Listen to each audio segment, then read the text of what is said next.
Good afternoon, fellow teachers, administration, and school board members.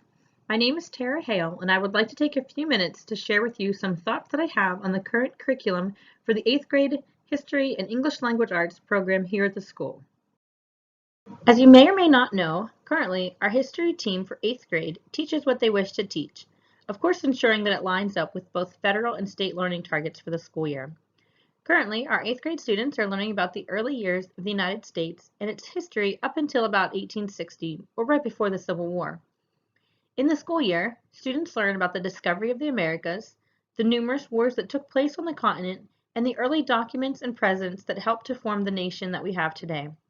It is an excellent foundation for students, and when they move into 9th grade, the history picks up with the Civil War, and students learn more recent American history.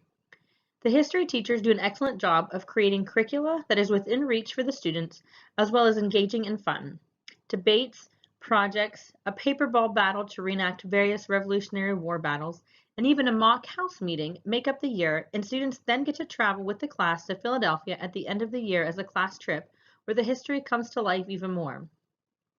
The English department does not have that same freedom to create lessons that are as interactive and fun for the students. Instead, the school has been using the College Board Springboard English Language Arts Studies for several years now, and both teachers and students alike are not fond of it. While there are some correlations between the History and ELA program, they do not always present themselves as easily as other options for the ELA program could. It is my belief that students would benefit greatly from a more balanced, cross-curricular study within these two courses in their 8th grade year, and I wish to present to you in the following few minutes more about how this program could indeed work. Before I share how American literature can be included in our 8th grade ELA and history classes, let me first share what history and literature are. According to Merriam-Webster, here are a few definitions of history as presented on their website.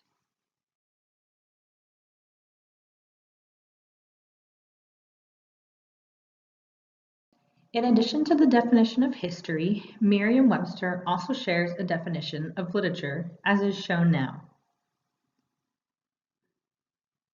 If we compare the definitions of both history and literature, common ties are evident.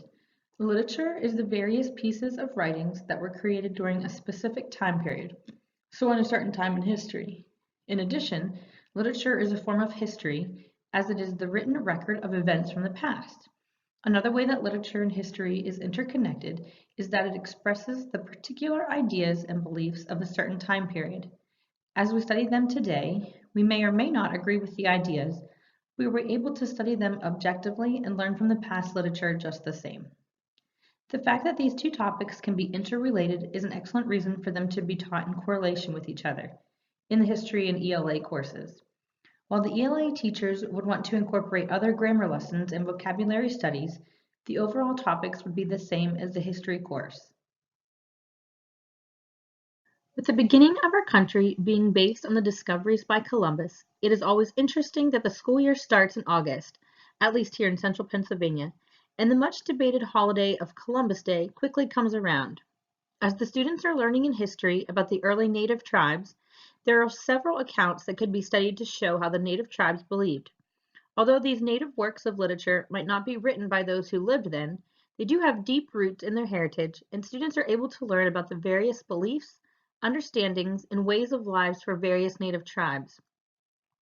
As studies move past the Native American tribes and into the explorations of Columbus, both the history classes and the ELA classes can be discussing what kind of man Columbus really was.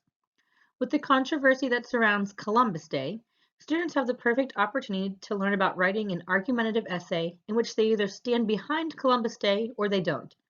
Students will be given reading materials in both courses, as well as gain experience researching the topic and forming their own opinion about the subject.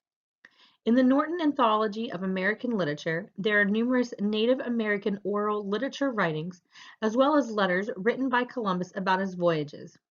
Additionally, there are various writings from others who helped to settle the New World and their stories about life in the new country. After the arrival of the Europeans, the New World quickly started changing.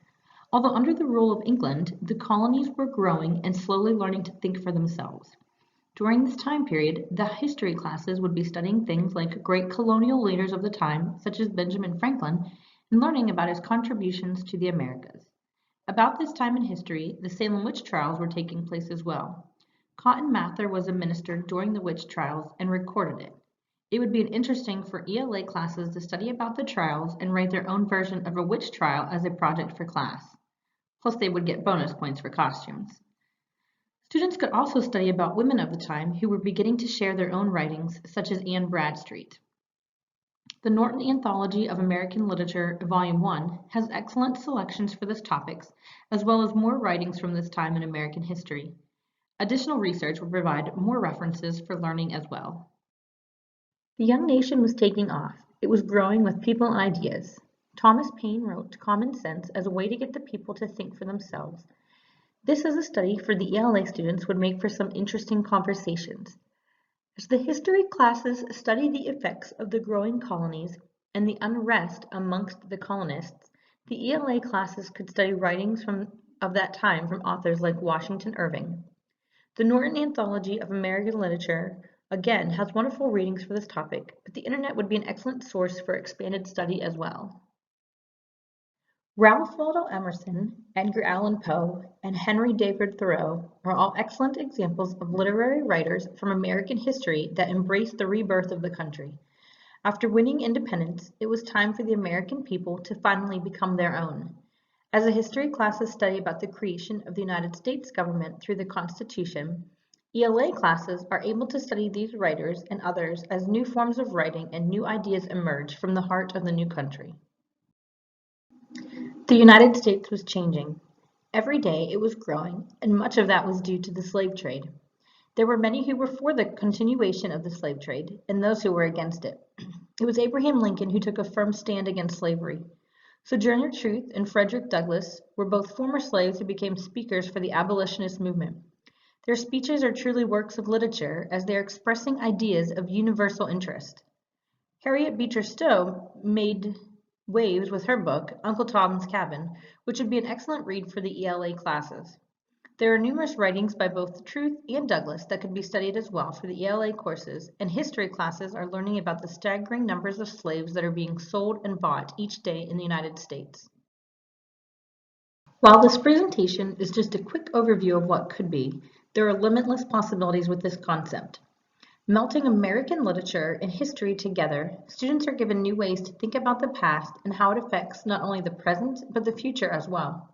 Having classes that are cross-curricular helps students to think about a topic in ways that apply to both content areas, in this case, ELA and history. Using this method of curriculum writing allows the student to be more involved in their learning. They are able to see and make connections about what happened in our past through both historical facts and various literature. They can then use this information in their own lives to make better choices for the future. Benjamin Franklin once said, "Tell me and I forget. Teach me and I remember. Involve me and I learn."